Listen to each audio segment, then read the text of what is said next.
Bosnia and Herzegovina, one of the most beautiful countries in the world with a history as ancient and lush as its mountainous landscape, cut through by turquoise rivers and decorated with heartwarming architecture, a reflection of the people who inhabit these lands, bounded by so many meandering rivers, a meeting place of religions and cultures that serves to inspire. Looking at such a place from the outside, it's easy to forget that within my own lifetime, it was a place in the grips of a bloody civil war. The lines upon which those nations and religions meet are fault lines.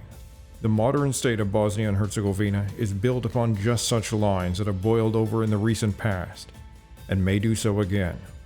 While the sparks that inflamed the Bosnian War were modern, its true roots are much older and remain the cause of tension and political turmoil to this day. They are to be found in the very origins of the ethnic groups themselves, born in a tumultuous period of the early medieval migration.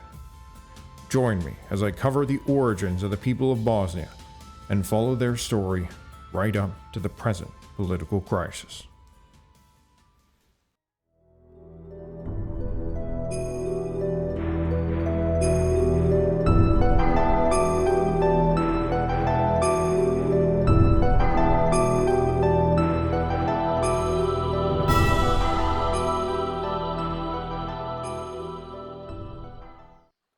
Hi friends, I'm Kevin McLean.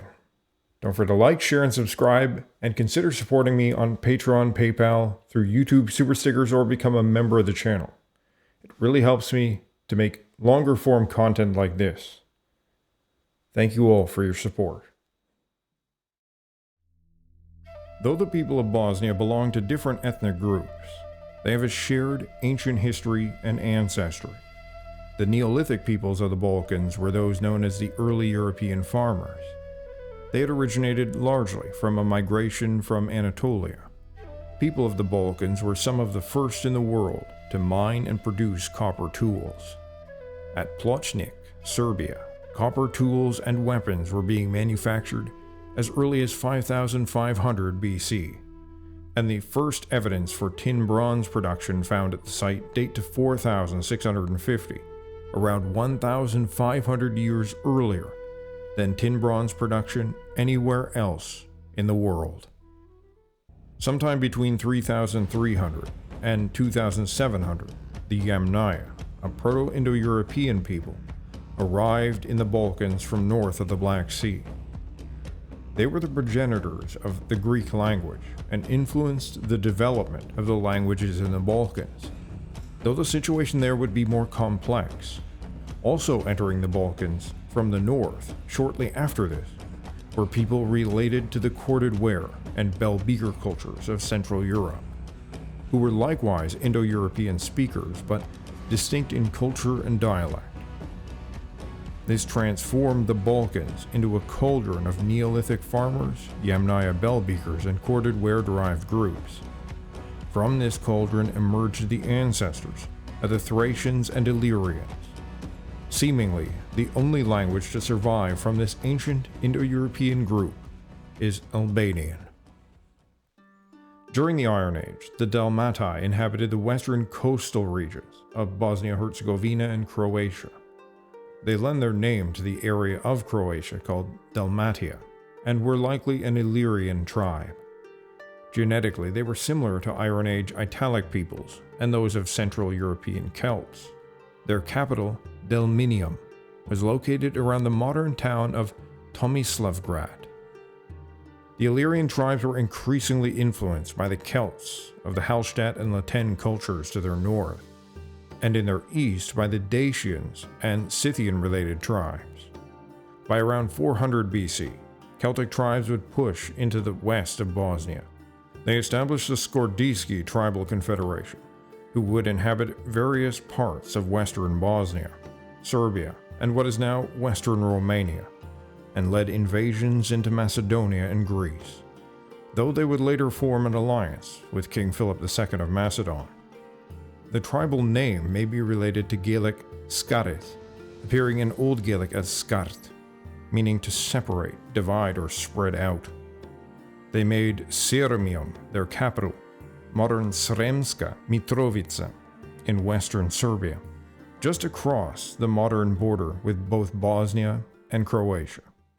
This city is important also to the history of Bosnia Herzegovina, because when the Romans completed the conquest of the Pannonian Celts and Illyrians by the end of the 1st century BC, this city would gain important status, and between AD 318 and 379, it was even made the capital of the entire province of Illyricum, which stretched from the sandy shores of Crete on the wine-dark sea to the snowy peaks of Austria. Now, one of the reasons it was so important was due to the nearby site of Domavia, located near modern Srebrenica. The modern name is in fact a Slavic translation of the Roman-era name Argentaria.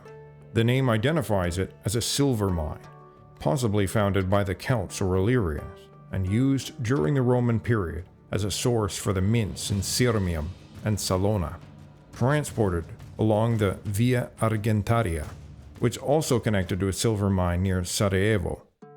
Srebrenica is now famous not for silver, but for far more recent and violent events. During the Roman period, most of the earlier tribal identities began to fade away under the force of Romanization. There was a large population movement and admixture, mostly from regions of western Anatolia, probably Greeks. They also spread the Y haplogroup EV13 in the area, which today has about a 13% prevalence. Many had also become native speakers of Latin. The Romanian language represents the lone survivor of this Balkan Latin, which probably wasn't spoken widely in the region of what is now Romania during the Roman period, but rather represents later medieval population movements. Genetic studies show that a significant amount of the ancestry of the Bosnian population, Serbs, Croats, and Bosniaks, come from the Roman-era inhabitants of the Balkans. Yet, in contrast to some earlier theories, this ancestry only represents up to 40% of the modern genetic admixture. Between AD 500 and 700, a massive demographic change coming from the northeast would rewrite the ethnic and linguistic landscape of Bosnia and the entire Balkans. During the 5th century, the region was overrun by Germanic and Iranian tribes, as they lived transiently within the Roman borders. Yet it seems that they had little genetic impact. Rather, it was sometime in the chaos between the 6th and 7th century that the origins of the modern population of the Balkans was realized through a mass migration of peoples from Eastern Europe. A 2023 genetic study titled A Genetic History of the Balkans, From Roman Frontier to Slavic Migration, has demonstrated conclusively that prior to 700 AD, a mass migration occurred that saw people arriving in the Balkans who were genetically identical to those from the region of southern Belarus and northern Ukraine. They spread the Y haplogroups R1a as well as I2. Their impact was massive and accounts for around 60% of the ancestry of modern Bosnian Serbs, Croats, and Bosniaks. The migrating Slavs absorbed the Roman-era populations and dragged the region significantly towards the northeastern populations, as opposed to the earlier Iron Age ancestry. Only the Albanians, Greeks, and Romanian cultures withstood the Slavicization. The Albanians and Greeks carry lower amounts of Slavic admixture, but even mainland Greeks typically carry around 20 to 35%. This Slavic migration was directly tied to the invasion of Europe by the Avars, an East Asian Turkic population who swept across the steppe lands in the 6th century, defeated the nations in Eastern Europe, and eventually crossed the Carpathians into the Pannonian Plains. In 580, they lay siege to the city of Sirmium, held by the Eastern Roman Empire, and after almost 3 years of resistance, the city fell. Theophylact Simulcata, a Greek historian writing around AD 630 said, "For the Avars let loose the nation of the Slavs, who ravaged very many areas of the Roman territory, suddenly invading like lightning as far as the walls named Long, and wrought great slaughter on their captives." Whether all the Slavs involved in raiding and settling the Balkans at that time were in fact serving the Avars is a matter of debate.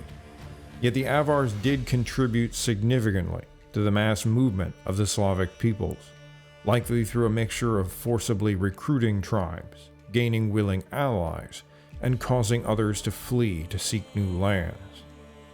It's for this reason the ethnonyms of both Serbs and Croats could plausibly be of Turkic origin, as some have argued. Whatever the origins of their names, however, by the mid-700s the Avars could no longer keep the Slavs in servitude, and the Avar Khaganate gradually contracted and faded away. Its last remnants were probably absorbed by the later incoming Hungarians. The earliest attestation for the specific ethnic identity of those dwelling in Bosnia Herzegovina following the loss of Byzantine control over the region comes from 822 and the Royal Frankish Annals, which state, "An army was sent from Italy to Pannonia to wage the Liodoetic War, and on its arrival, Liodoetus, leaving the city of Siscia, fled to the Sorbs, a nation said to hold a large part of Dalmatia, and by cunningly killing one of their leaders, by whom he was received, he brought the city under his control." Along with the Serbs came the Croats. Their language belonged to a linguistic continuum known as Serbo-Croatian, the two languages being mutually intelligible and more comparable perhaps to American versus Australian English.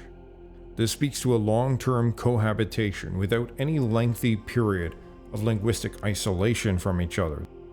This ancient tribal division of the Slavs is the foundation for the distinction between Serbs and Croats to this day. Initially, the divide was just tribal, but it would become a religious split between Rome and Constantinople. The Croats to the north had variously been under the political domination of the Germanic Franks, who were closely aligned with Rome. Frankish missionaries were largely responsible for the Christianization of the Croat kings in the early years of their conversion. Though the time frame for the Christianization of the Serbs was similar, the influences upon them were more Byzantine than Roman. Adding to the tribal division was this new religious one, which would act as a wall between the Croats and Serbs. This, it could be said, was the first fault line in Bosnia. Since the Slavic migration, what is now Bosnia and Herzegovina was inhabited by Serbs as well as Croats. The 10th century Greek work De Administrando Imperio says that the Serbs dwelt in large areas of what is now Bosnia, naming numerous cities, including the city of Tuzla. It also mentions that they dwelt in Bosnia specifically, which was at that time used to refer to the region around the Bosnan River. The regions of Zahumlja, Travunia, and Pagania were independent principalities under the Byzantine sway, inhabited by various Slavic groups that they identified as Serbs. It isn't until 1136 and the military actions of Hungary that a state entity called Bosnia begins to develop.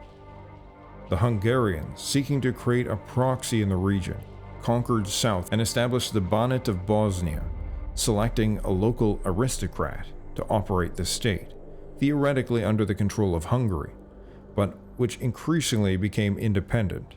Under Ban Kulin, the land prospered, though they were accused of heresy and the establishment of the Bosnian Church, and became a political issue.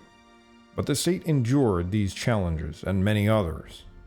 However, the ethnic identity in Bosnia at this time was also not a unified one, nor did it encompass the territory specifically of modern Bosnia and Herzegovina.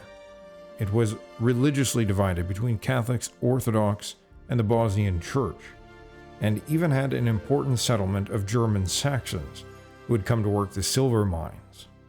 Hum, or older Hulm, is a word incorporated into the South Slavic languages of Germanic origin, meaning hill, very likely borrowed from these early Germanic mining communities. The name of the region, Zahumlia, is actually derived from this Germanic word. However, by 1322 and the rule of Ban Stepan II, Bosnia underwent a major expansion that saw much of the region brought under the control of the Bosnian Banate. When in 1353 Bosnia officially became a kingdom under Tvrtko I, proclaimed King of the Serbs and Bosnia. This expressed that he identified as a Serbian, but also recognized a diverse ethnic nature in Bosnia. Bosnia became one of the major regional powers during this time. However, this was largely based on one great ruler, and following his death, regional power factions again exerted themselves. From almost its inception, the Kingdom of Bosnia was engaged in war with the Ottomans.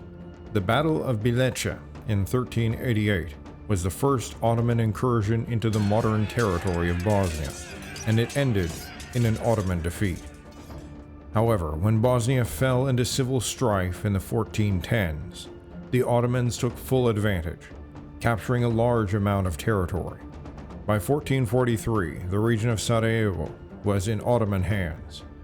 By 1463, the Ottomans had besieged the fort of Jajce, executed the king, and claimed dominion over all Bosnia. Though the region of Humska Zemlja, which had been operating as the Duchy of St. Sava since 1488, did not fall until 1482. The Ottomans would organize the Sanjuk of Bosnia, which was first administered from Banja Luka, and later from Sarajevo. The region of Humska Zemlja was made the Sanjuk of Herzegovina. This is why the modern state is called Bosnia and Herzegovina in full. It was first ruled from Foča, then from Plevlja, now part of Montenegro.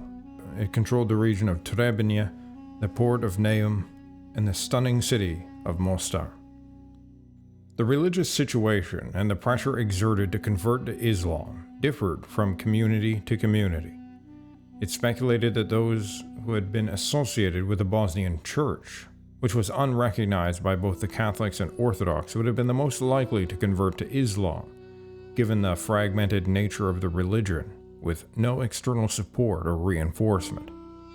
However, conversion went far beyond only this group. That religion became increasingly an aspect of ethnic identity. Serbs became very strongly associated with the Serbian Orthodox Church as a core part of their identity in the face of Islamic occupation. Croatians became in the same way attached to Catholicism. However, quite likely, those who were less attached to their religious identity converted to Islam, and by doing this, basically left their old ethnic identities behind. It was politically and financially advantageous to convert to Islam.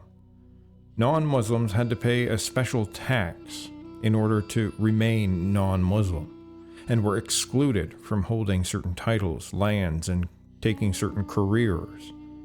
Poorer regions often converted in greater numbers for this very reason, while wealthier communities who were able to afford the tax would rather pay it. There was also the fearsome devshirma, the child levy or blood tax, where Christian families were forced to surrender male children who would be made slaves.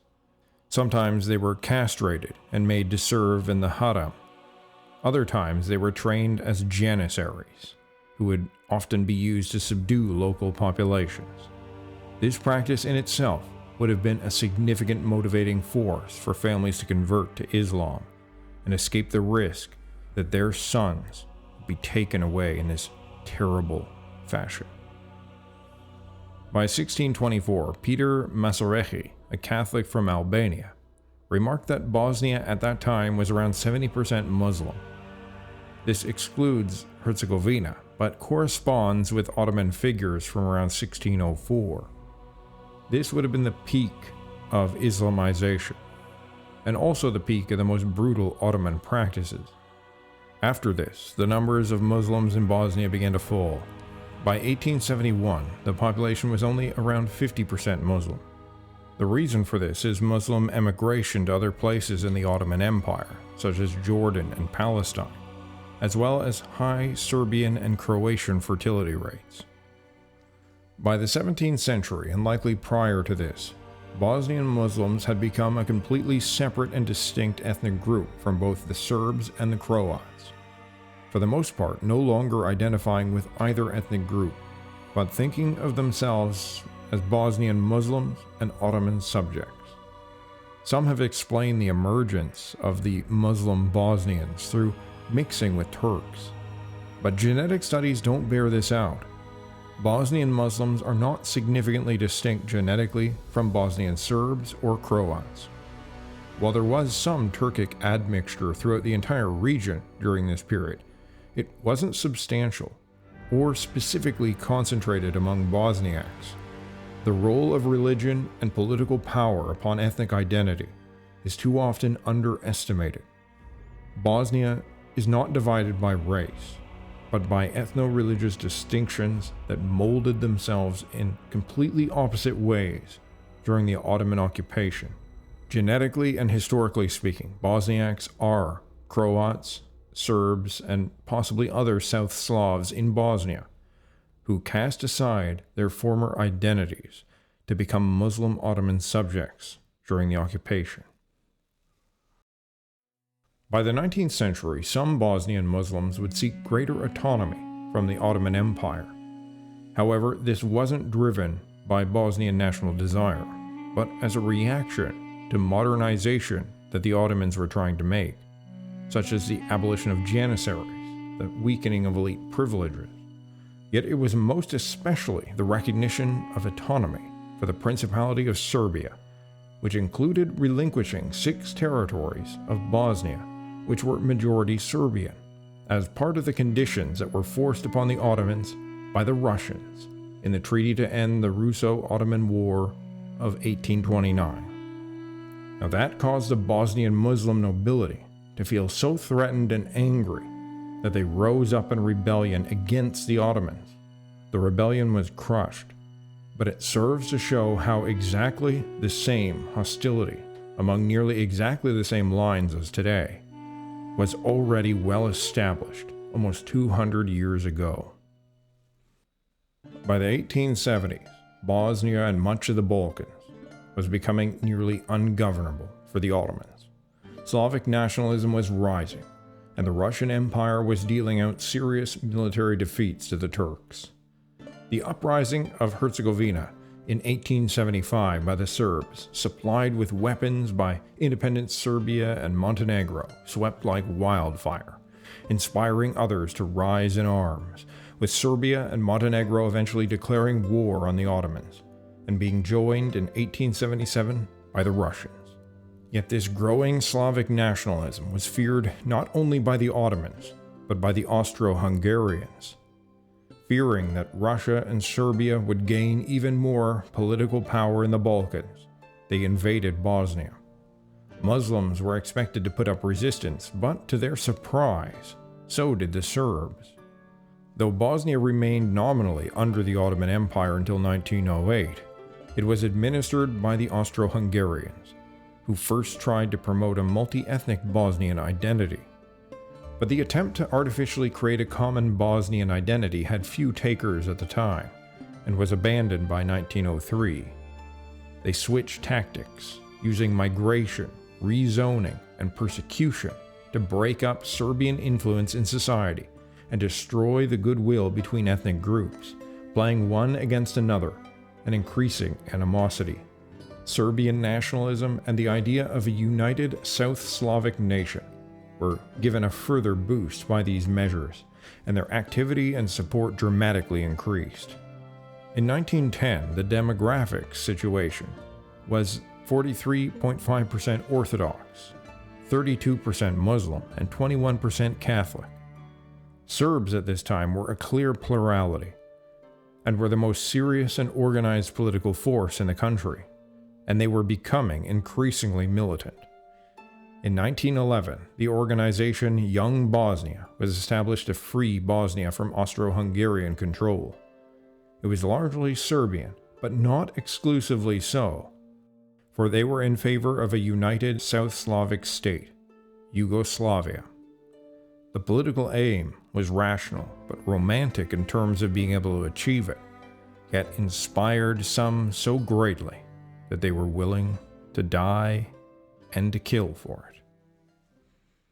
In 1912, the First Balkan War broke out between an alliance of Balkan states against the Ottoman Empire.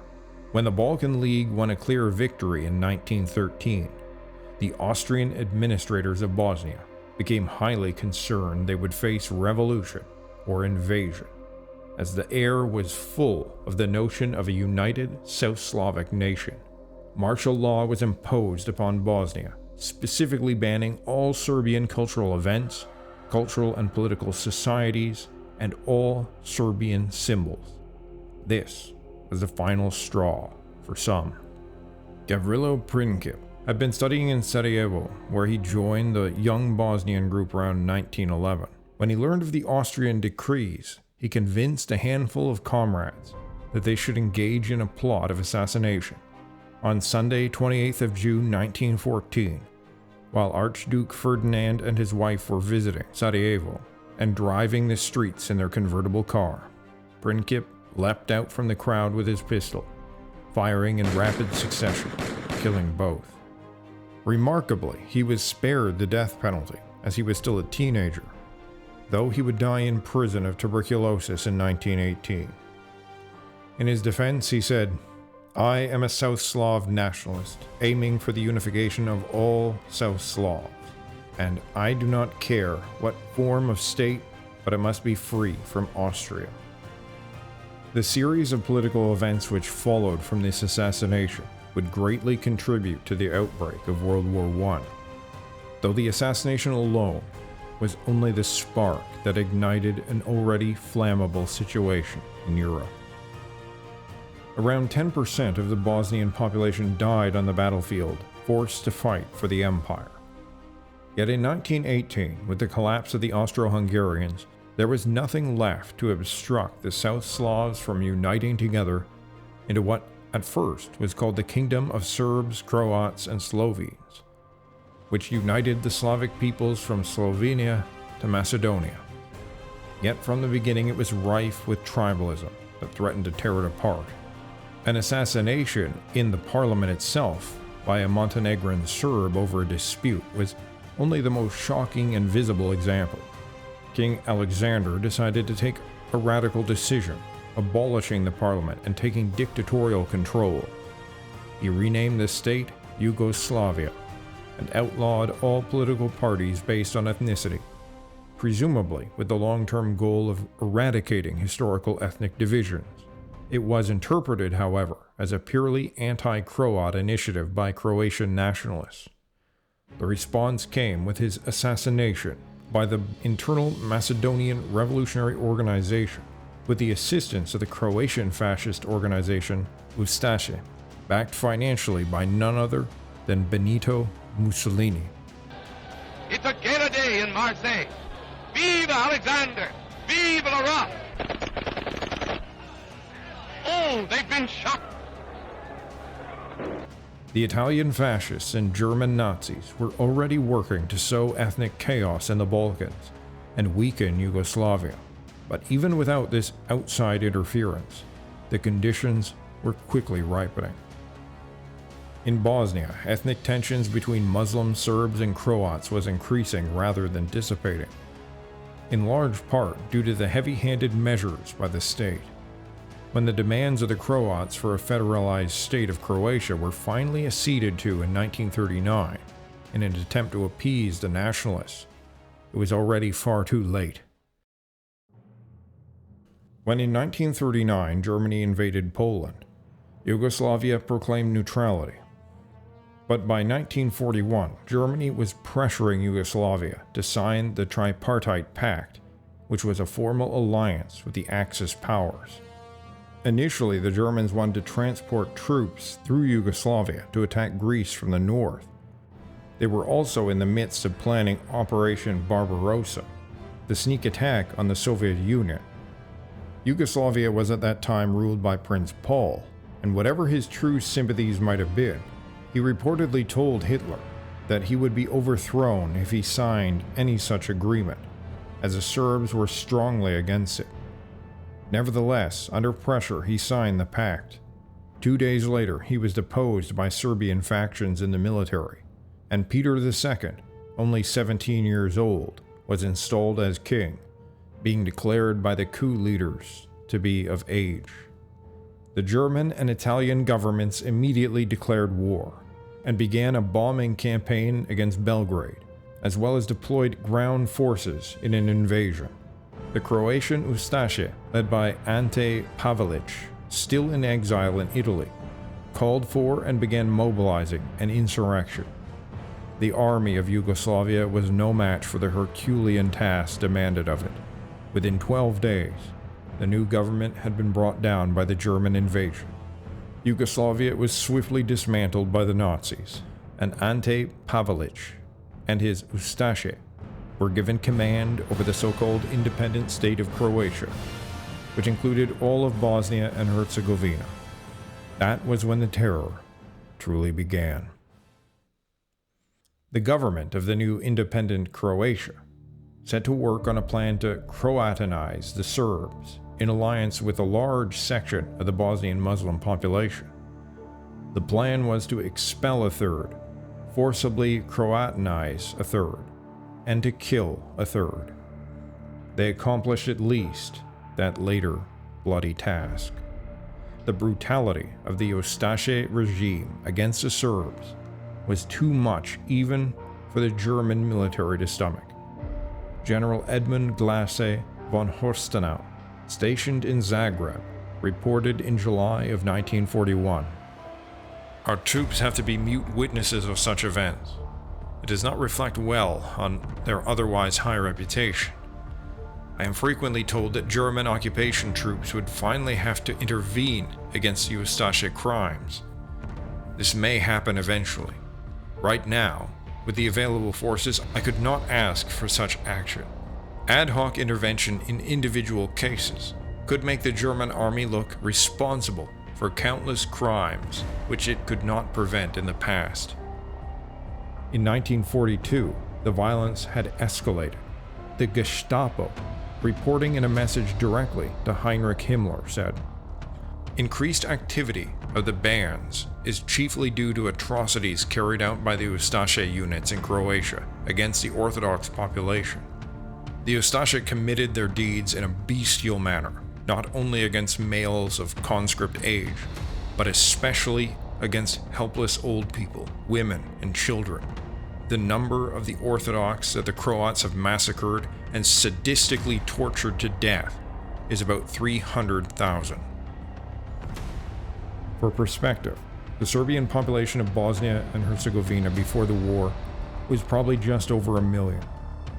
Already, by 1942, according to the German military estimates, potentially 30% of the Serbian population of Bosnia had been murdered in brutal, bestial fashion. The bands the Gestapo report speaks of were the armed bands of Serbian resistance fighters, people forced to fight for their very existence. Largely the Yugoslav socialist partisans, mostly Serbians, though they were multi-ethnic in character, and led by Josip Broz, otherwise known as Tito, who was a Croat. Now, the German army did not themselves carry out this genocide, but they did empower the people who did it, and despite these reports that are obviously critical, the Nazis knowingly let over 300,000 Serbs be slaughtered in the worst ways imaginable, mostly civilians according to the German witnesses themselves, while empowering the people who did it.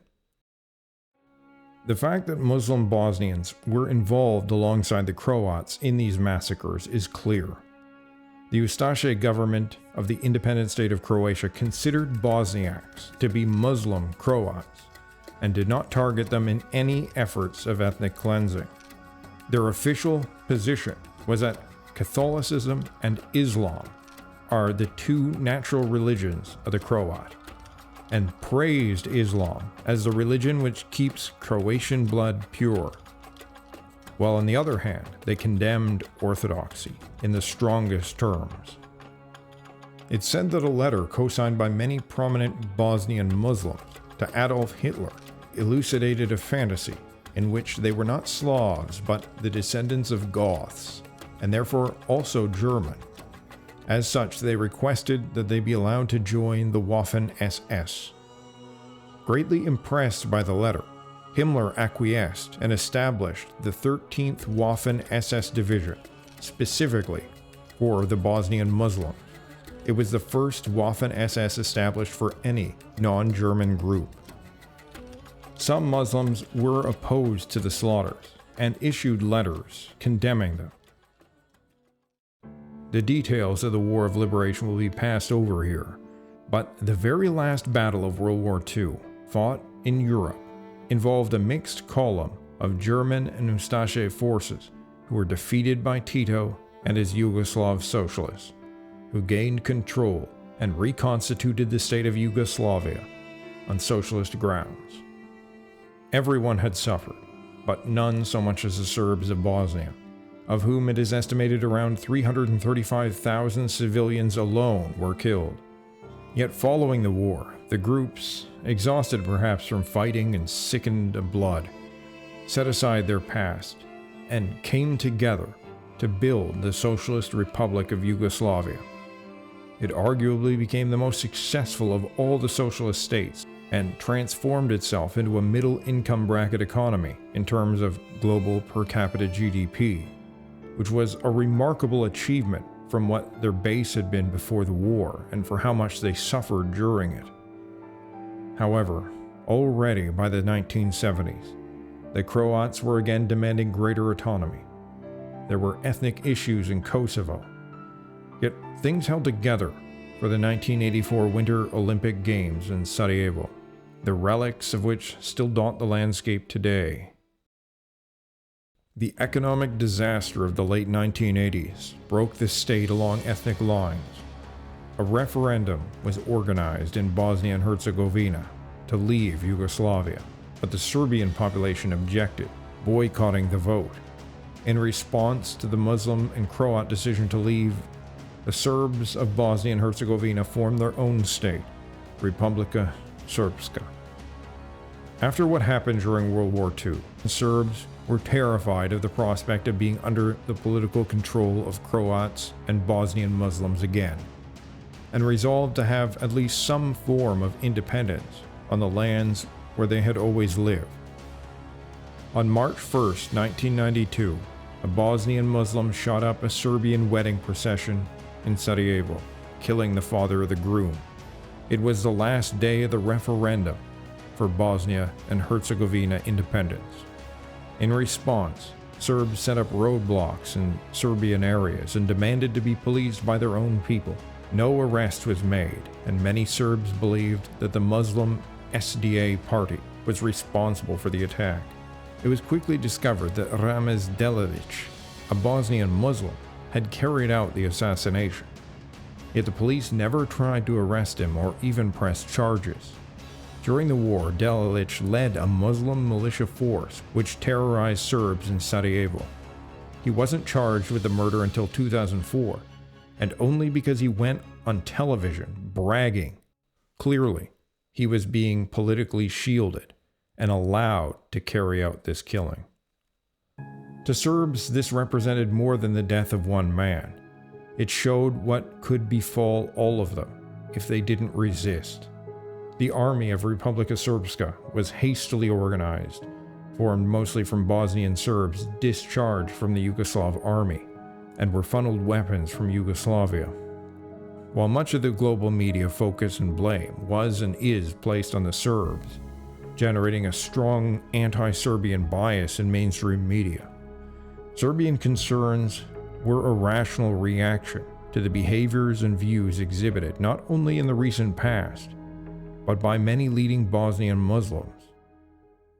Alija Izetbegovic, who spent time in jail in Yugoslavia for promoting an exclusively Muslim Bosnia, was made the leader of the Party of Democratic Action, the primary Bosniak political party. He suggested in writings the creation of an Islamic state, and said that his model nation was Pakistan, at a time when it was the primary base of operations for the Taliban. Once he had achieved the unconstitutional independence, he organized for Osama bin Laden to be granted a Bosnian passport. The leader of Al-Qaeda was welcomed in Bosnia Herzegovina several times, and is estimated to have brought several thousand jihadi fighters there from Pakistan and elsewhere to kill Serbs. The Croats, initially supportive of the Bosniak move for independence, were quickly disillusioned by their actions and sought their own independence from them, which evolved into the Croat-Muslim War, the war within a war. Speaking of the details and events of that war pass beyond the scope of this video, and might well run afoul of censorship. There was terrible violence and killing on both sides, which could and should never have happened. Alija Izetbegovic famously stated, "I would sacrifice peace for a sovereign Bosnia-Herzegovina, but for that peace I would not sacrifice sovereignty." He was responding to and dismissing negotiations with the Serbs to allow them to peacefully separate. What exactly is this sovereignty? And how is it that a people who have lived there for 1400 years do not have it? Is there really something so sacred to the gods of heaven and earth about the ever-changing political boundaries of an entity called Bosnia and Herzegovina? No. This statement, taken as some bold form of poetic wisdom, is only an expression of desire to control, a desire for power. The Bosniaks refused to live in a state dominated by Serbs, and yet would not allow the Serbs not to live in a state dominated by them. The NATO and EU intervention on behalf of the Bosniaks brought about the Dayton Agreement, which saw a type of federalization established in Bosnia and Herzegovina, which has existed until now, where Serbs were largely able to control their own region of Republika Srpska. Now that framework is crumbling to the ground in an effort to try and dismantle the governing structures of Republika Srpska. Moves have been taken to remove the elected president, Milorad Dodik. In response, Republika Srpska is organizing a referendum for October 25th. It will almost certainly pass. At that point, there will be two choices: to let a people who do not want to be part of your state or your political project choose their own path peacefully, or to force your will upon them through bombs and bullets. Nobody, not Serbs, Croats, or Bosniaks, are some invading foreign power to the territory of Bosnia and Herzegovina. The vast majority are the descendants of those living there since the 7th century, and even the Iron Age. The terrible threads of fate have woven them into seemingly irreconcilable camps based around religion and history. Yet if they cannot live in peace together as brothers, then they should not be forced to share a common state. Prolonging the current tension will only increase the risk of a new round of bloodshed. Let those to rule their own, and find their own way as they will, while you take the path of your own fate. To dominate others is bloody work for the many, and the gain of but a few. I hope you liked this video, and if you did, please like, share, and subscribe. Consider supporting me on Patreon, PayPal, or through YouTube Super Stickers, or become a member of the channel. Thank you all for watching, and a big thanks to all of my supporters. And as always, stand tall.